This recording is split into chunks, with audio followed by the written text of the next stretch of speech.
RSS की entry हो चुकी है। कल आरएसएस की बीजेपी के साथ समन्वय बैठक हो सकती है। आरएसएस के सह सरकारवाह अरुण कुमार 2 दिन के लखनऊ प्रवास पर रहेंगे, जहां वो इस बैठक का हिस्सा होंगे। हालांकि बीजेपी की ओर से इसे लेकर कोई औपचारिक जानकारी नहीं दी गई है। जानकारी के मुताबिक अरुण कुमार के साथ यूपी के 5 बड़े नेता इस बैठक में शामिल होंगे। मुख्यमंत्री योगी आदित्यनाथ के अलावा दोनों डिप्टी सीएम बैठक का हिस्सा होंगे। वहीं यूपी बीजेपी अध्यक्ष भूपेंद्र चौधरी और संगठन महामंत्री धर्मपाल सिंह को भी इस बैठक में बुलाया गया है। बैठक कितनी गंभीर है, इसका अंदाजा इस बात से लगाइए कि बैठक के लिए इन नेताओं के सारे कार्यक्रम रद्द कर दिए गए हैं। योगी आदित्यनाथ वाराणसी जाने वाले थे, उनका वो प्लान कैंसिल हो गया। केशव प्रसाद मौर्य प्रयागराज के दौरे पर थे, उनका दौरा भी रद्द कर दिया गया।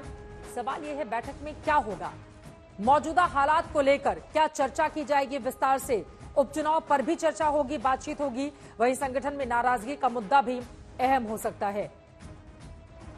इस वक्त हमारे साथ कुमार अभिषेक हमारे संवाददाता जुड़ चुके हैं और ज्यादा जानकारी के साथ। कुमार, एक तरफ दर्जा प्राप्त राज्य मंत्री का इस्तीफा और वहीं दूसरी तरफ कल होने जा रही ये समन्वय बैठक, इशारा क्या समझा जाए?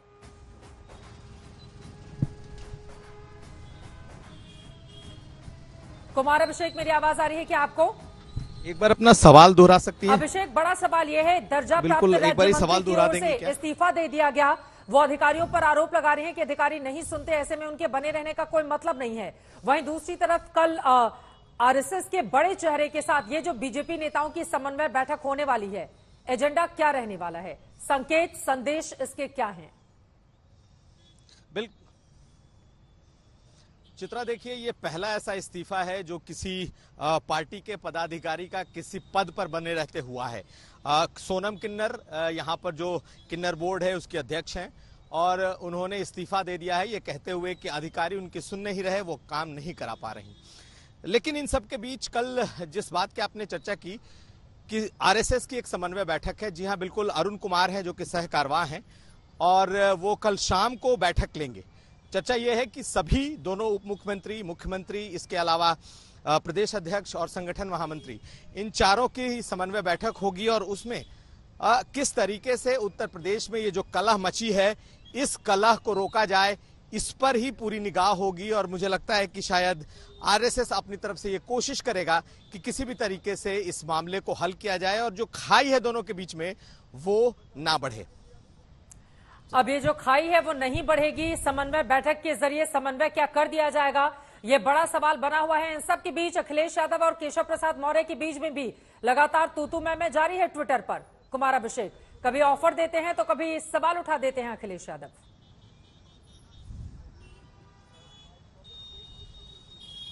ऐसा लग रहा है उन तक हमारी आवाज नहीं पहुंच पा रही है। दोबारा से अभिषेक का हम रुख करेंगे, लेकिन उसके पहले बता दें, इस बीच अखिलेश यादव, केशव प्रसाद मौर्य के बीच सोशल मीडिया पर जंग लगातार चल रही है। कल अखिलेश यादव ने मॉनसून ऑफर का ट्वीट किया था, जिसमें अखिलेश ने लिखा था 100 सीट लाओ, सरकार बनाओ।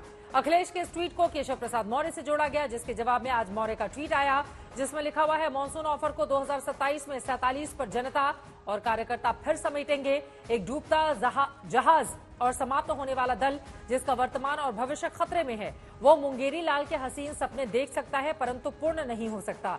2027 में 2017 दोहराएंगे, फिर कमल खिलाएंगे। जवाब में अखिलेश यादव ने एक और ट्वीट किया, न संगठन बड़ा होता है न सरकार, सबसे बड़ा होता है जनता का कल्याण। जो साधन की श्रेष्ठता के झगड़े में उलझे हैं, वो सत्ता और पद के भोग के लालच में हैं, उन्हें जनता की कोई परवाह नहीं है। अखिलेश के मॉनसून ऑफर पर कैसे सियासत जारी है, आइए जरा उसकी भी झलक दिखा देते हैं।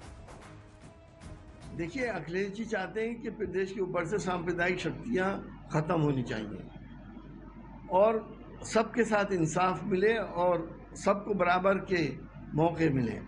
इसीलिए उन्होंने पहले भी इस बात को कहा था कि अब 100 विधायक ले आइए, अपनी सरकार बना लिए। और अब क्योंकि मानसून आ रहा है तो वो तो मानसून ऑफर के नाम से उन्होंने लिख दिया, सबको मालूम है।